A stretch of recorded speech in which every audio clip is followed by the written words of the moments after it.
जबलपुर के नर्मदा नदी में हुए क्रूज हादसे के बाद एक मां की ममता का तस्वीर पूरे देश में वायरल हुआ। जो भी देखा भावुक हो गया। लेकिन आज मैं मां की ममता के बारे में बात नहीं करने आया हूं। आज मैं बात करने आया हूं वो लापरवाह भ्रष्ट सिस्टम जो मां की ममता का कातिल है। आगे बढ़ने से पहले मैं आप लोगों से हाथ जोड़ के विनती करना चाहता हूं। इस मां के लिए, मां का सर्वोच्च बलिदान के लिए, मां का अपने बच्चे के लिए प्रयास जो की थी, उसके लिए इस वीडियो को शेयर कर उस लापरवाह सिस्टम तक पहुंचा दीजिए, जो सिस्टम अगली बार किसी मां के ममता का परीक्षा न ले और किसी के मां का ममता का कातिल ना बने। चलिए तो इस घटना को विस्तार से समझते हैं। मौसम विभाग ने येलो अलर्ट जारी कर दिया था। नदी में हवा 60 से 70 किलोमीटर के रफ्तार से बह रहा था। नदी में पानी लहर के रूप में उफान मार रहा था। उसके बावजूद क्रूज संचालक ने चंद पैसों के लालच के कारण 39 लोगों का जान दांव पे लगा दिया। अभी तक 9 लोगों की मौत हो चुकी है। 4 लोग अभी भी लापता बताए जा रहे हैं। लेकिन जो मां की ममता का तस्वीर वायरल हुआ, उसने इस लापरवाह सरकार और सिस्टम से हजारों नहीं लाखों सवाल पूछा। जितनी भी माएं मेरे इस वीडियो को देख रही हैं, उन लोगों से हाथ जोड़ के विनती है कि आप ही अपने बच्चे का, आप ही अपने परिवार का रक्षा कर सकती हैं, क्योंकि ये सरकार आपके परिवार का रक्षा करने के लिए बना ही नहीं है। अगर बना होता तो कुछ दिन पहले मथुरा में नाव दुर्घटना में 10 से ज्यादा लोगों की मौत हो गई। उसके बावजूद सबक नहीं सीखा सरकार। मध्य प्रदेश का पर्यटन विभाग ने आखिर उस क्रूज को कैसे नर्मदा नदी में उतरने का परमिशन दिया। 20 साल से ज्यादा पुराना वो क्रूज, ये क्रूज नदी में बहता हुआ पानी के ऊपर चलने के लायक भी नहीं था। उसके बावजूद चंद पैसों के लालची लोग इसे आराम से परमिशन देते रहे। ये चलता रहा और लोगों के जानों के साथ खिलवाड़ करता रहा। हद तो तब हो गया जब मौसम विभाग का येलो अलर्ट के बावजूद ये क्रूज नर्मदा नदी में उतरता है 39 लोगों को लेके, और जब दुर्घटना होता है उसके बाद से जो तस्वीरें वायरल होती है, पूरे देश के लोग सोचने पे मजबूर हो जाते हैं कि क्या हमने वोट सरकार को इसलिए दिया था। इस तस्वीर के वायरल होने के बाद देश के लोगों के मन में अनेकों प्रकार के सवाल खड़े हो गए। सरकार किस लिए चुना जाता है? हमारे वोट का कीमत क्या है? आखिर सिस्टम की लापरवाही का भुगतान आम आदमी क्यों करेगा? और मां की ममता का आखिर सरकार के नजर में मोल क्या है? एमपी सरकार अभी तक क्या कदम उठाई है? आम लोग जो सोशल मीडिया पे बैठे हैं वो लगातार सरकार से सवाल कर रहे हैं।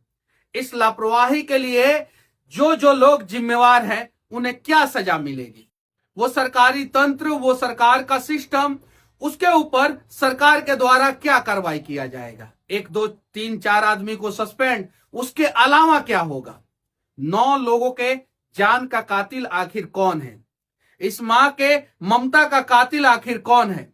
मां ने अंतिम सांस तक अपने बच्चे का जान बचाने का प्रयास किया, उसके बावजूद सिस्टम की लापरवाही के कारण वो ना खुद अपना जान बचा पाई और ना ही अपने बच्चे का जान बचा पाई। इसके लिए दोषी कौन है? सवाल किससे पूछा जाए?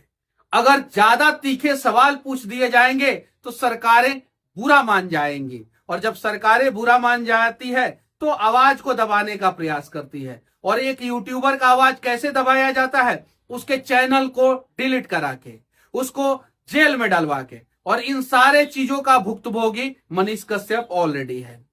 मैं आप लोगों से विनती करना चाहता हूं, हम लोग भी वही सवाल पूछ पा रहे हैं जिससे कम से कम सरकार तक हमारी बातें पहुंच जाए और सरकार बुरा भी ना माने। आपने वोट दिया है, आपकी जिम्मेवारी बनती है। आप अपने बच्चों के लिए सरकार से सवाल कीजिए, आप अपने पत्नी के लिए सरकार से सवाल कीजिए, आप अपने पिता के लिए सरकार से सवाल कीजिए, आप अपनी मां के लिए सरकार से सवाल कीजिए, आप अपने बेटा बेटी के लिए सरकार से सवाल कीजिए, और आप अपना भविष्य के लिए सरकार से सवाल कीजिए।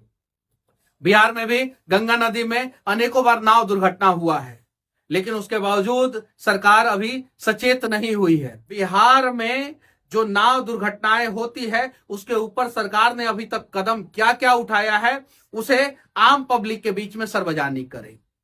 उत्तर प्रदेश के मथुरा में जो नाव दुर्घटना हुआ उसके बाद से उत्तर प्रदेश की सरकार ने क्या क्या कदम उठाया उसे सरकार सार्वजनिक करे, तथा मध्य प्रदेश में ये जो नाव दुर्घटना हुआ है उसके लिए सरकार जो मृतक है उन्हें मुआवजे के रूप में कितना राशि देगा, और सरकार मां की ममता का जो ये तस्वीर वायरल हो रहा है उसका कीमत कितना लगाएगा। एक मां का अंतिम सांस तक किया हुआ प्रयास का कीमत सरकार क्या लगाएगा।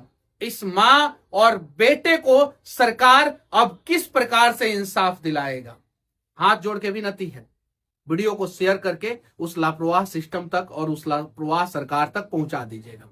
और सरकार के आंखों में अगर थोड़ी सी भी शर्म वाली पानी होगी तो मध्य प्रदेश का पूरा कैबिनेट इस्तीफा दे देगा, पूरा का पूरा कैबिनेट इस्तीफा दे देगा, तो भी मां की ममता के ऊपर उन लोगों का त्याग भारी नहीं पड़ पाएगा। एक मां की ममता के लिए मध्य प्रदेश का कैबिनेट के सारे मंत्री आगे आए और अपने अपने पदों से इस्तीफा दे दें।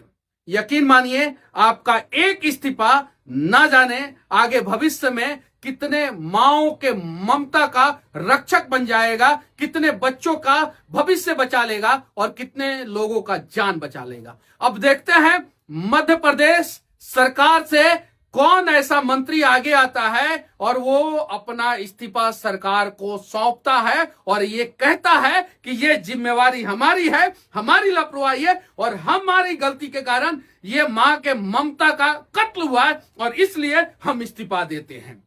जय हिंद।